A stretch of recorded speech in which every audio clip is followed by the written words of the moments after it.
Enseignement de l'arbre numéro 9. L'homme, comme un arbre, tel un arbre, est un arbre dont la sève est son désir de Dieu. Quel est ce qui nourrit l'arbre? La sève qui le traverse. Quelle est la sève qui nous nourrit? Notre désir de Dieu. Nous sommes profondément des êtres de désir de Dieu. Nés de Dieu, créés par Dieu, nous avons notre devenir, de devenir des êtres divins. Nous le sommes déjà potentiellement, en prémisse, en attente, en espérance, qui fait que notre élévation, notre croissance, notre accomplissement, l'aboutissement de tout, provient de la sève qui nous anime. Et en tant qu'être humain, en tant qu'être divin incarné, en tant qu'être humano-divin, la sève du désir est notre inspiration, et notre vitalité, et notre souffle, et notre verbe, et ce que nous sommes, et ce qui nous fait vivre vraiment.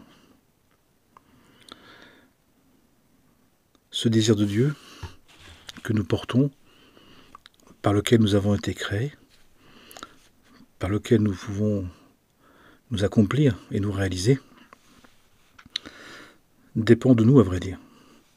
La limite est notre investissement et notre envie de nous diviniser, de nous sanctifier, de nous accomplir.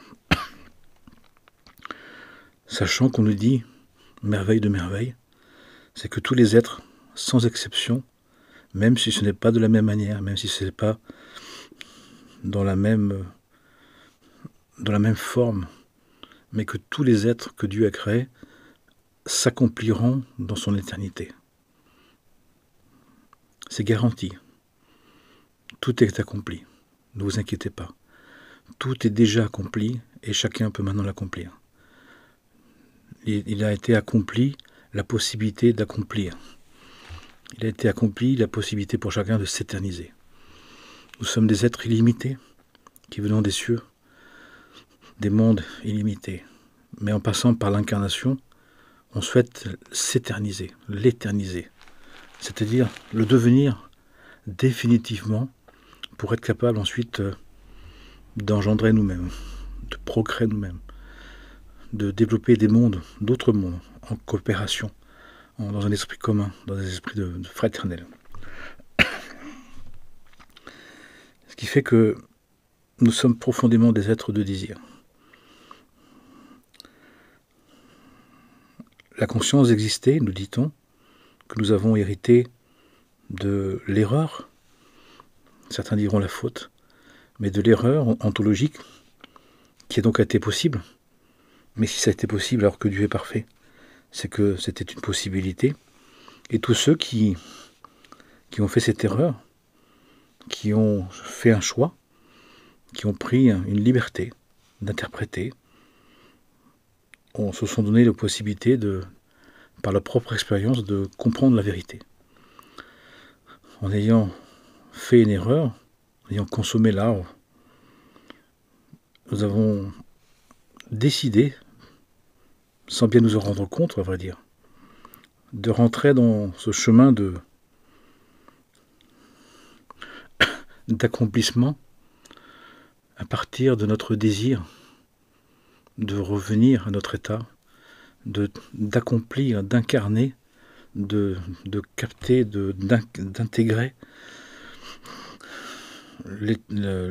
l'état spirituel que nous avons quitté, duquel nous nous sommes éloignés et duquel nous allons au fur et à mesure revenir.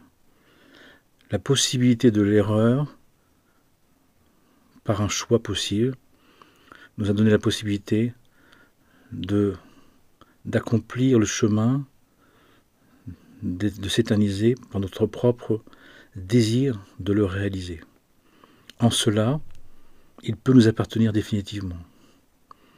Tant qu'on n'a pas fait des choix qui font qu'on fait des erreurs, on ne peut pas par nous-mêmes intégrer les valeurs divines. On peut les vivre comme un enfant, obéir à ses parents, mais il ne sait pas pourquoi, il ne comprend pas pourquoi, il n'est pas forcément d'accord.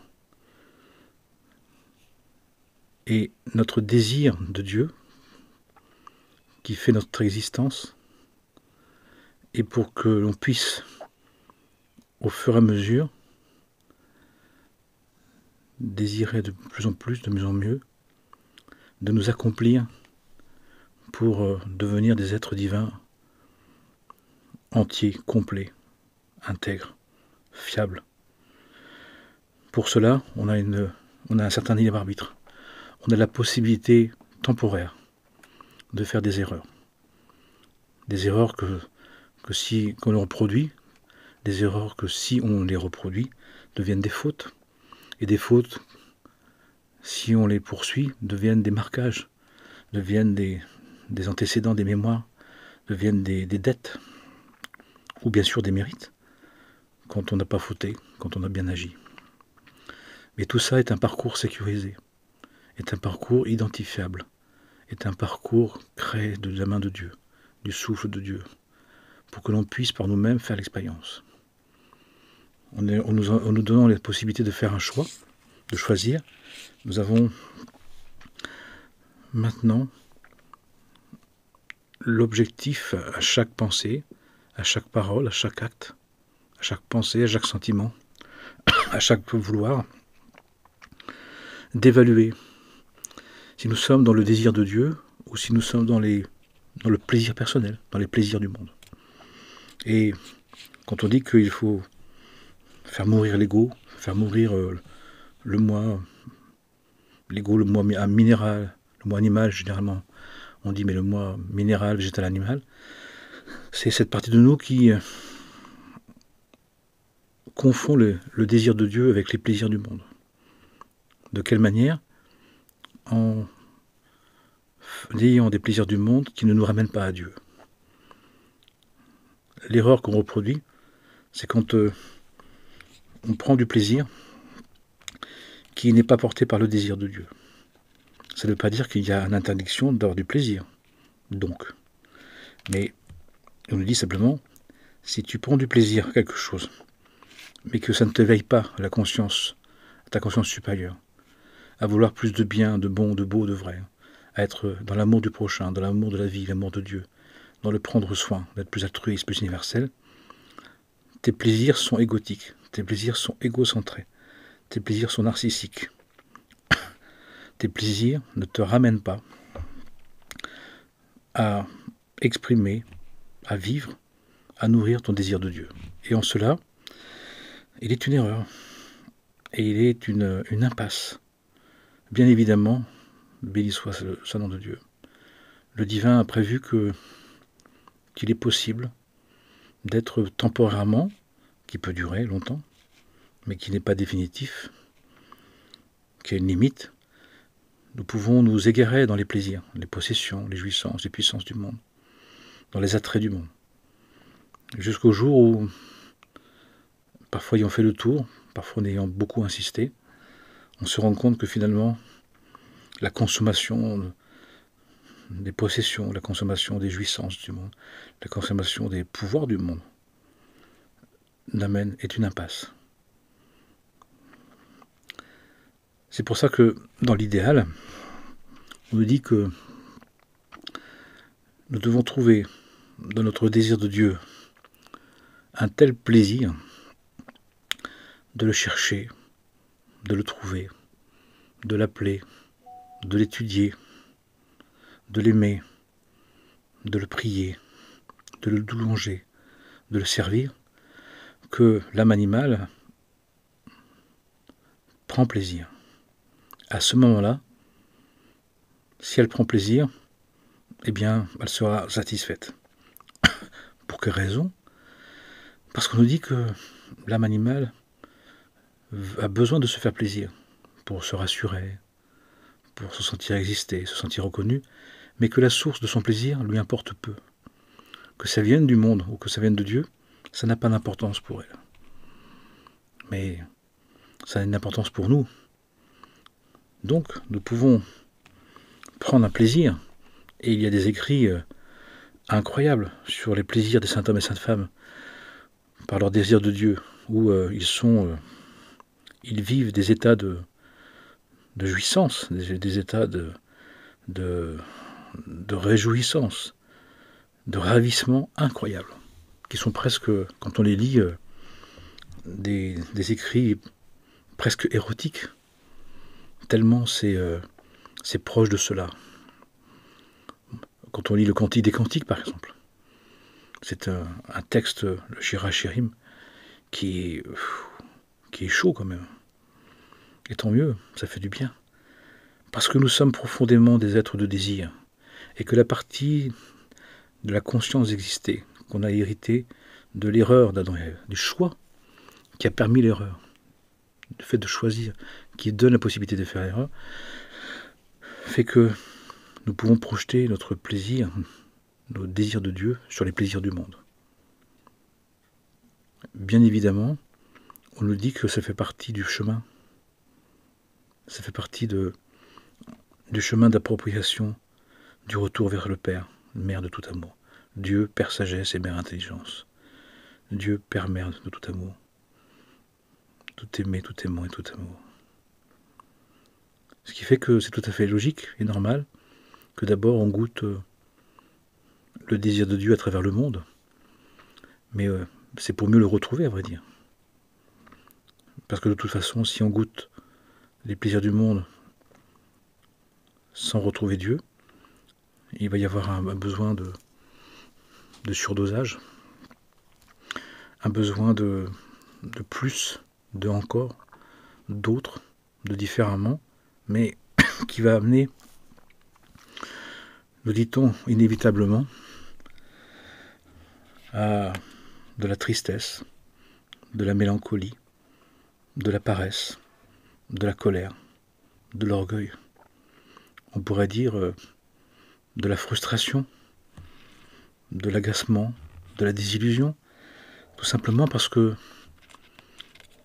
nous avons oublié à ce moment-là la source des plaisirs, qui est le désir de Dieu, le désir du divin, le désir de se diviniser, le désir de devenir universel, le désir de partager, d'être altruiste, de s'accomplir spirituellement parlant, de se réaliser divinement parlant. C'est un choix, c'est une possibilité qui est toujours disponible, qui est toujours ouverte. Nous, finalement, nous pouvons prendre beaucoup de plaisir à nous sanctifier, à nous diviniser. D'ailleurs, les grands saints hommes et saintes femmes éprouvent un plaisir incroyable. Ça va s'appeler de la béatitude, de la réjouissance, du ravissement, de l'émerveillement. Il y a bien donc le fait de se nourrir du plaisir, du désir de Dieu. Il n'est pas question d'être des affligés, d'être des frustrés, d'être des châtrés, des castrés du désir. Mais il s'agit de le bien le diriger, de bien le savoir. Quand on a un plaisir conscient que c'est l'expression d'un désir de Dieu, on ne veut pas rechercher dans le plaisir que l'on veut seulement le plaisir, mais on va rechercher de retrouver le divin.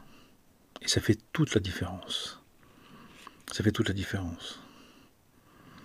La réjouissance n'est pas la même. L'expérience n'est pas la même.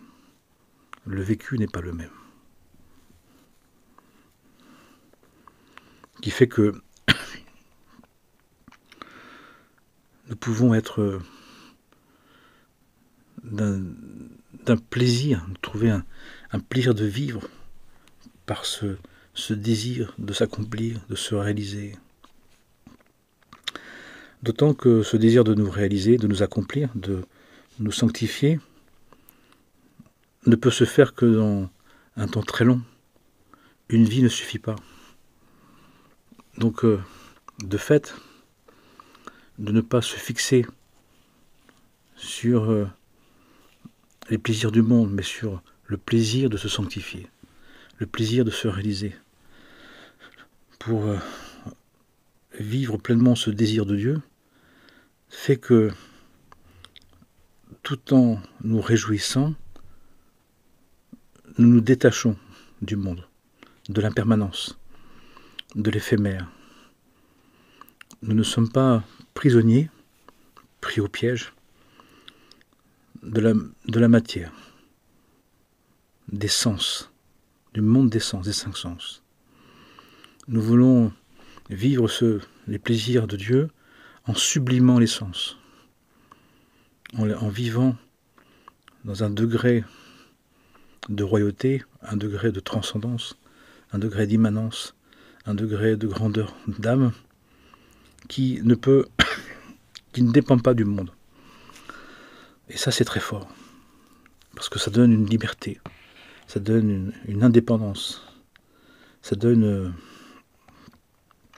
la possibilité de nous réjouir sans manque, puisque ça ne se base pas sur la matière, ça ne se base pas sur les possessions, les jouissances du monde, sur les formes, sur les émotions, sur les sensations, mais ça se base sur la conscience de la présence, sur la confiance en Dieu, sur l'admiration de Dieu, sur la révérence de Dieu, sur la joie d'être en Dieu, la gratitude de recevoir du divin, les remerciements que ça produit. Qui fait que la sève de notre arbre de vie, de l'arbre de l'âme de conscience, ne cesse pas de se renouveler. Et plus on le vit, plus ça s'intensifie, plus ça se multiplie, plus ça s'accentue, plus ça s'agrandit dans notre être. Qui fait que notre désir ne s'arrête pas, il devient insatiable. Plus on désire se réaliser, plus notre désir de nous réaliser nous rassasie, nous donne des moyens, des compréhensions, des inspirations pour nous réaliser. Ce qui fait que nous pouvons garder les plaisirs, mais dirigés vers la quête de soi, la quête de Dieu, la quête de la vérité, la quête du sens, la quête de vivre par l'Esprit de Dieu, dans l'Esprit de Dieu, avec l'Esprit de Dieu, pour l'Esprit de Dieu. C'est-à-dire de vivre comme nous avons à vivre en vérité dans le monde. Qui fait que le monde devient un moyen de nous rappeler, de nous affirmer, de témoigner, de dire, de réaliser, d'incarner, d'accomplir le projet divin que nous sommes. Ce qui fait aussi que nous pouvons très bien recevoir des aides, des soutiens, des moyens, des êtres, des choses, mais on n'en est pas dépendant. On ne pense pas que les formes extérieures seraient plus ou moins capables de nous apporter ce que seul notre désir de Dieu peut faire, peut accomplir. Mais on peut nous mettre à disposition des moyens, des terrains, des circonstances, des relations plus ou moins importantes, plus ou moins grandes, pour influencer, pour exprimer, pour témoigner. Mais c'est juste circonstanciel. C'est juste parce que notre désir de Dieu a besoin de se dire, de se témoigner, de se partager dans cette dimension-là, sous cette forme-là. Mais on n'en est pas dépositaire, on n'en est pas dépendant. Alors que quand on est dans les plaisirs du monde, quand on n'a plus l'argent qu'on avait, qu'on n'a plus le plaisir qu'on avait, qu'on n'a plus les personnes qu'on avait, qu'on n'a plus les moyens ou les lieux, on perd le désir de vivre, on perd le désir d'aimer, on perd le désir de s'accomplir. Parce qu'il y a une inversion, il y a eu une incompréhension. Donc il s'agit de replacer les choses dans le bon sens. Et nous sommes donc effectivement des êtres de désir. Des désirs du divin, de se diviniser. Et qui peuvent utiliser l'incarnation comme moyen de le vivre, de le réaliser et de le témoigner. Et à ce moment-là, on est juste. À ce moment-là, on est dans l'ordre des choses. Qui fait qu'on n'est pas dépendant des moyens. Et plus on a de moyens, plus on peut influencer, plus on peut partager, plus on peut annoncer. Mais si on a peu de moyens, on peut moins annoncer, on peut moins témoigner. Mais, dans les deux cas, on le vit aussi intensément, aussi réellement, aussi entièrement. Qui fait que on ne confond pas le but et les moyens ou les moyens d'expression, les moyens de témoignage. Et ça change tout. Parce qu'on n'a plus de dépendance, il n'y a plus d'addiction qui peut amener des frustrations, des colères, des orgueils, des tristesses, des paresses, des emportements. Parce que nous sommes établis dans le désir de Dieu qui nous donne de la confiance par la certitude de sa présence, nous donne de la louange, de la révérence, de l'admiration, de l'amour pour le divin, qui nous soutient, qui nous guide, qui se donne, qui partage son amour, qui nous donne sa vie. Et puis, nous sommes dans la gratitude. Nous sommes dans la gratitude. Seigneur, tu m'as donné, je te bénis. Seigneur, tu m'as repris, je te bénis. Mais notre amour pour Dieu, notre proximité au divin, ne dépend pas des événements, des situations, des circonstances. On ne joue pas l'apparence, on ne joue pas la reconnaissance, on ne joue pas la gloriole, on ne joue pas la vaine gloire, la prétention, l'orgueil, qui fait qu'on évite de se mettre en colère, de se mettre dans la tristesse, se mettre dans la cruauté, dans l'agressivité, dans la vengeance, qui est interdite. Et puis on est aussi dans la joie. Et on comprend une chose incroyable, merveilleusement incroyable. La joie vient de notre désir de Dieu. Il ne vient de rien d'autre. Ce qui veut dire que la joie ne dépend pas des événements. C'est pas parce que j'ai ce que je veux que je suis en joie. C'est pas parce que j'ai pas ce que je veux que je suis plus en joie. La joie exprime le degré de désir de Dieu que nous avons besoin, que nous sommes, que nous avons. Si j'ai peu de joie, c'est que mon désir de Dieu n'est pas assez accompli. Et parfois, et souvent même, les êtres que je rencontre ne savent pas à quel point ils désirent le divin. Comment le sait-on ? Tout simplement parce que l'intensité des plaisirs du monde, des plaisirs d'ego que la personne a, n'est que l'expression réduite de leur désir du divin. Et s'ils arrivent à comprendre ça, si on arrive à comprendre ça, que c'est le plaisir des attentes du monde est une projection erronée. Nous avons à attendre, mais pas du monde, mais de Dieu. Mais d'attendre autant et plus un que nous attendions du monde. À ce moment-là, l'âme animale enlève son côté animal, minéral, végétal, animal, son côté plombé, paresseux, triste, orgueilleux, colérique, et l'âme naturelle redevient la servante joyeuse de l'âme divine, qui elle veut s'accomplir dans ce désir de Dieu. Et à ce moment-là, la mort de l'ego n'est pas la mort du désir de Dieu et n'est pas la suppression du plaisir. Mais au contraire, c'est un plaisir qui revient à sa place. L'âme naturelle a le plaisir de servir l'âme divine dans son désir de Dieu. Elle trouve sa place, elle trouve son importance, elle trouve sa rassurance, elle trouve à servir à servir. Il n'y a pas de contradiction. La Sainte Rabia, quand elle dit « Je vais éteindre les enfers et brûler le paradis pour qu'il n'y ait que l'amour de Dieu qui nous gouverne », elle dit bien qu'il y a toujours ce désir de Dieu qui seul est le vrai plaisir, qui seul peut la réjouir. Mais il n'y a pas une absence de réjouissance, il n'y a pas une absence de contentement, de plaisir. C'est important à savoir ça. Nous ne devons pas être des frustrés, nous ne devons pas être des anti-plaisirs, nous ne devons pas être... C'est impossible. Et si on le fait, on ne va pas aller bien. Si on le fait, on ne va pas tenir. Si on le fait, on ne va pas comprendre. Parce que dans le désir de Dieu, il y a des épreuves.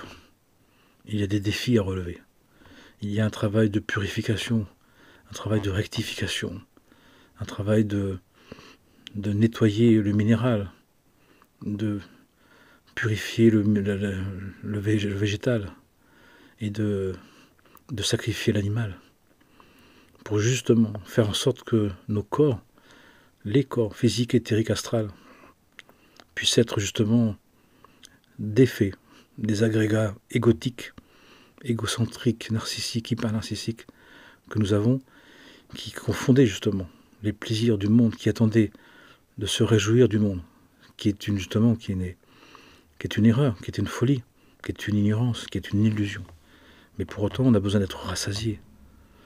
Et les grands saints hommes et saintes femmes, les grands réveillés, les grands éveillés, sont des êtres qui vivent une réjouissance, une complétude incroyable. Mais ils ne cachent pas qu'ils sont éprouvés.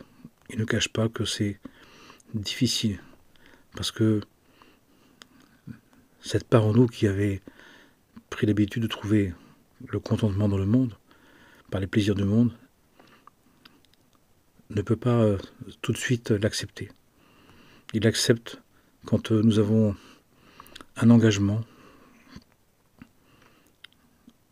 une implication qui fait qu'il n'y a plus de doute sur notre volonté, sur notre désir, sur l'engagement qu'on a pris, la vaillance qu'on veut donner, la détermination qu'on a à nous accomplir. Ce qui fait que finalement, on peut être, si on est malheureux de sa quête de vérité, sa quête de sens, sa quête spirituelle, c'est qu'on n'est pas suffisamment impliqué. C'est pas suffisamment entier. Ce n'est pas suffisamment notre vie. Et si c'est notre vie, tout notre être va servir. Tout notre être va vouloir vivre de ce désir de Dieu. Et donc on va y trouver tous les plaisirs. Tous les plaisirs vont en découler. Le plaisir d'être joyeux, le plaisir d'être en paix, le plaisir d'être serein, d'être dans la compréhension, d'être dans l'altruisme, d'être dans la fraternité, d'être dans le lien, dans la bénédiction, dans la louange, dans la prière, dans l'étude, dans le service. Mais pour que ça puisse nous rassasier, il s'agit de le faire vraiment. Ce qui fait que si on veut garder un peu des plaisirs du monde et un peu du plaisir de Dieu, et bien on nous dit, ce n'est pas compatible. On ne peut pas mettre du vin nouveau dans des vieilles outres. On ne peut pas coudre un vieux tissu avec un nouveau tissu, ça va se déchirer. On ne peut pas être dans la confusion, on ne peut pas être dans le mélange. On ne peut pas être dans le cocktail entre le moi et le je. Il y a un choix à faire. Parole radicale de les évangiles, celui qui n'est pas avec moi est contre moi. À un moment donné, le côté psycho-spirituel, où on essaye, psycho-religieux, on essaye d'associer, n'est pas possible. Et à un moment donné, il y a un choix. D'ailleurs, dans le discernement des monastiques, par exemple, ou des enseignements, des engagements, il y a un temps de probation, progressif, qui peut durer plusieurs années. Plus qu'une dizaine d'années pour faire en sorte qu'à un moment donné, la personne puisse voir qu'il y a ces deux polarités en elle et qu'elle choisisse. Mais il va falloir renoncer à l'une pour garder l'autre. Si je sers un maître, je ne sers pas l'autre. Dans l'évangile de Thomas, on ne peut pas servir deux maîtres en même temps. On ne peut pas tirer 2 arcs en même temps. On ne peut pas monter 2 chevaux en même temps. C'est pas possible. Ensuite, il s'agira de rester fidèle, fiable à son engagement. De ne pas faire des allers-retours. De ne plus faire des allers-retours. Que le choix soit au quotidien renouvelé. Chaque matin. Chaque matin, quand on est un consacré, quand on se consacre, on renouvelle ses vœux. Même si on ne le fait pas ouvertement. Il y a un renouvellement des vœux. Aujourd'hui, je renouvelle mes vœux d'engagement. Moi, en tant que prêtre, chaque matin, je renouvelle mes vœux d'engagement de prêtre. 2. D'être serviteur pour autrui. Ce qui fait qu'un prêtre, si c'est pour autrui, il est d'abord disciple pour lui-même. Donc c'est aussi un engagement de la discipline nécessaire pour tenir l'engagement de service, pour être fiable, pour tenir face aux incompréhensions, face aux jugements, face aux condamnations, face aux agressions, face aux vengeances, face au dénigrement. Inévitable. Il n'y a pas de surprise, puisqu'il a dit « Ils vous feront ce qu'ils m'ont fait ». C'est inévitable. C'est comme ça. C'est la garantie. Mais c'est juste pour se renforcer. C'est juste pour, justement, nous donner envie de continuer. C'est un défi. C'est une épreuve. C'est une pression pour nous mettre, justement, intégralement, définitivement, dans le fait de dire les plaisirs que je veux trouver, c'est dans mon désir de Dieu. Dans mon désir de me discipliner, d'être disciple et des serviteurs. Chacun et chacune, on a là à sa disposition. Chacun et chacune le fait à sa manière. Mais il s'agit de le faire consciemment, volontairement, par une adhésion libre, par une décision libre qu'on reconduit chaque jour, qu'on renouvelle chaque jour. Donne-nous aujourd'hui le pain de ce jour. Donne-moi aujourd'hui la possibilité de renouveler mon désir de Dieu par lesquels je veux trouver mon plaisir, les plaisirs du monde, les plaisirs de vivre, les plaisirs d'exister, les plaisirs de tout. Pour que ça soit juste et bon. Ça veut dire aussi que je renonce à trouver des plaisirs sans Dieu, contre Dieu, volontairement. Ça veut dire aussi que je vais me mettre dans le cadre du sacré. Je vais respecter les droits et devoirs, avec la notion de loi, avec la notion de la compassion, mais aussi la notion de la rigueur. Je vais me mettre dans la notion de respecter le bon sens des choses, la logique des choses. Le bon sens de faire les choses et la logique de prendre soin de la vie. Ça veut dire aussi qu'on va être moral, ni amoral, ni moral. On ne va pas faire en douce. On ne va pas justifier que la fin justifie les moyens. La fin est dans les moyens. Et puis on va respecter les commandements, les 10 commandements, les 10 paroles de vie, où tout en découle, où toutes les lois, tous les principes, les préceptes découlent. Pour faire en sorte que l'on soit dans l'espace temple, l'espace du sacré, l'espace du sacrement, l'espace du divin, l'espace temple, du sacré, pour le bien de tous les êtres, bien sûr, pour prendre soin. Voilà donc l'homme est un arbre dont la sève est le désir de Dieu. Pour tout le monde, à vrai dire. Il n'y a pas d'être humain qui ne l'a pas à sa manière. Même s'il ne le sait pas, même s'il le repousse, même s'il le refuse, même s'il se moque, même s'il se moque de ce que je dis, peu importe. Chacun est libre de penser ce qu'il souhaite de ce que je dis. C'est un témoignage, essentiellement, c'est un témoignage de mon expérience, c'est un témoignage du travail spirituel que je fais. Encore une fois, que chacun et chacune est libre, totalement libre, d'en prendre ce qu'il en souhaite et d'en faire ce qu'il en veut. Ça ne me concerne pas. Je n'ai aucun droit de regard et je ne veux aucun. Eh bien, nous sommes jeudi soir. C'est la dernière vidéo pour cette semaine, comme chaque semaine. J'aimerais vous remercier de votre écoute, de votre attention, de vos retours et de vous souhaiter le meilleur du meilleur. Nous sommes tous des êtres divins, merveilleux, uniques, qui avons notre manière particulière d'exprimer les valeurs universelles, les valeurs divines. Et nous sommes venus pour cela. Puissions-nous en avoir envie, décider de le faire, de le vivre et d'accepter de ne plus s'enfermer dans des plaisirs du monde qui nous mettent à mal. Ce qui nous manque, ce qui nous manque, se trouve dans le désir de Dieu que nous portons. Mais ce désir, c'est à nous de chercher. C'est à nous de le désirer, c'est à nous de le vouloir, c'est à nous de le trouver, c'est à nous d'en avoir, de l'engendrer. Pourquoi? Parce que nous nous sommes éloignés par la chute, nous nous sommes éloignés du divin. Nous avons craint le divin, nous avons eu peur du divin. Nous nous sommes éloignés, nous sommes cachés. Donc le divin nous donne, par cette création, par cette vie terrestre, cette vie de vie en vie, cette école de la terre, la possibilité de revenir. Nous pouvons rester éloignés pendant un certain temps, pendant longtemps même. Mais l'idée c'est de revenir.